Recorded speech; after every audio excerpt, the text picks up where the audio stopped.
Drama serial सुन मेरे दिल दानिया ने वापिस आकर सदफ और अमार की जिंदगी में थरथली मचा दी है। क्या दानिया चुप करके बैठेगी जिस तरह बिलाल अब्दुल्ला सदफ की जिंदगी से निकल गया खामोशी से। अब सदफ को भी अपने कर्मों की सजा मिलने वाली है, क्योंकि इस नेक परवीन ने बिलाल अब्दुल्ला के साथ बहुत बुरा किया। बिलाल अब्दुल्ला ने तो सदफ के साथ बेलोस बेगर्ज मोहब्बत की, और बिलाल अब्दुल्ला जैसे लोग बहुत कम होते हैं। और अब दानिया इस सदफ का जीना हराम करेगी। दानिया अमार को हासिल करने के लिए और अमार के दिल में अपनी मोहब्बत जगाने के लिए अमार के सामने अपनी जान लेने की कोशिश करेगी, और अमार बहुत ज़्यादा घबरा जाएगा। जिस पर दानिया अमार से कहेगी, ये तो सिर्फ ट्रेलर चलाया है मैंने, जिस दिन मैं पूरी फिल्म चलाऊंगी उस दिन तुम्हारा क्या होगा। अमार, जो कि सदफ से शदीद मोहब्बत तो करता है, लेकिन वो फिर भी एक टिपिकल मर्द बन के सोच रहा है, और सदफ और बिलाल अब्दुल्ला के हवाले से उन पे शक भी कर रहा है। अमार सदफ पर ट्रस्ट नहीं कर पा रहा। सदफ भी अपनी शादीशुदा जिंदगी को बचाने के लिए पूरी कोशिश करेगी, चाहे उसे भी दिल से अमार से मोहब्बत हो या ना हो, क्योंकि वो जानती है कि उसने अमार के साथ शादी का डिसीजन खुद लिया था, और इस डिसीजन को वो हर हाल में निभाना चाहेगी। इसलिए सदफ अमार के साथ अच्छा और खुश रहने की एक्टिंग कर रही है, लेकिन दिल से सदफ अमार के साथ खुश नहीं है। अंदर से सदफ शुरू से ही बिलाल अब्दुल्ला से ही मोहब्बत करती है और उसी के बारे में सोचती है, और अमार को इस चीज़ का डर है कि कहीं मेरी बीवी बिलाल अब्दुल्ला की तरफ माइल ना हो जाए। दूसरी तरफ दानिया, जो कि अपनी जान पर खेल कर भी सदफ को अमार की ज़िंदगी से निकालना चाहती है। क्या दानिया अपने मकसद में कामयाब हो पाएगी या नहीं? पहले तो सदफ की ज़िंदगी में एक हमशा नामी चुड़ैल थी, जिसने सदफ को बिलाल अब्दुल्ला की ज़िंदगी से निकाला, और अब हमशा से भी बड़ी चुड़ैल आ चुकी है, जिसका नाम है दानिया। और दानिया अब उसे अमार की ज़िंदगी से निकालना चाहती है। दानिया अमार को अपने घर बुलाएगी और अमार को इमोशनली ब्लैकमेल करेगी, और अमार से कहेगी कि आज रात तुम मेरे पास रुकोगे।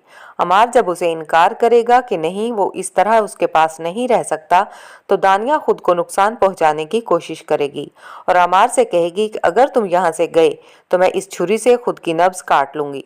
और अमार जल्दी से उसके हाथ से वो छुरी लेकर फेंक देगा, और उसे कहेगा कि दानिया, ये क्या बचपना है, तुम खुद को क्यों नुकसान पहुंचाना चाहती हो। दानिया अमार से कहेगी कि अभी तुमने मेरे प्यार की इंतहा देखी ही नहीं, मैं तुम्हारी खातिर अपनी जान दे भी सकती हूँ और किसी की जान ले भी सकती हूँ। दानिया अमार से कहेगी कि ये तो सिर्फ एक ट्रेलर था, अगर तुम मेरी बात नहीं मानी तो मैं पूरी फिल्म भी चला सकती हूँ।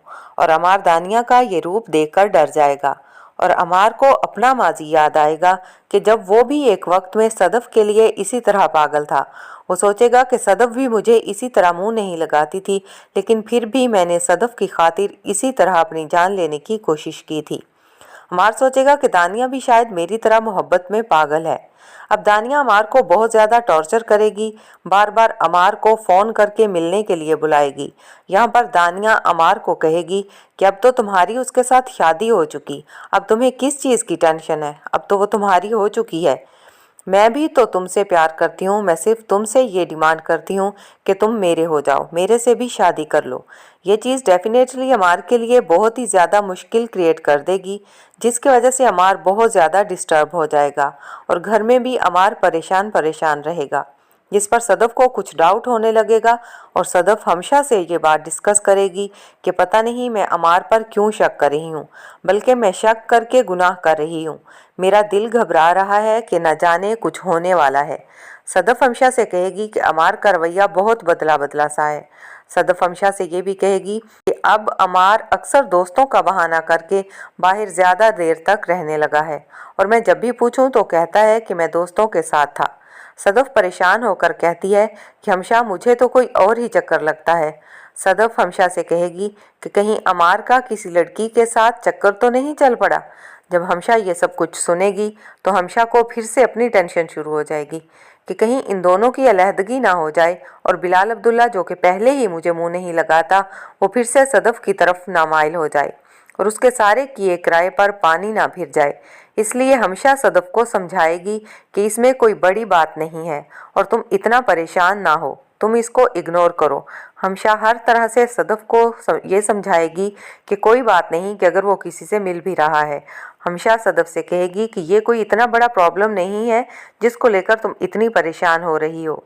लेकिन सदफ ये सब कुछ कैसे इग्नोर कर सकती है।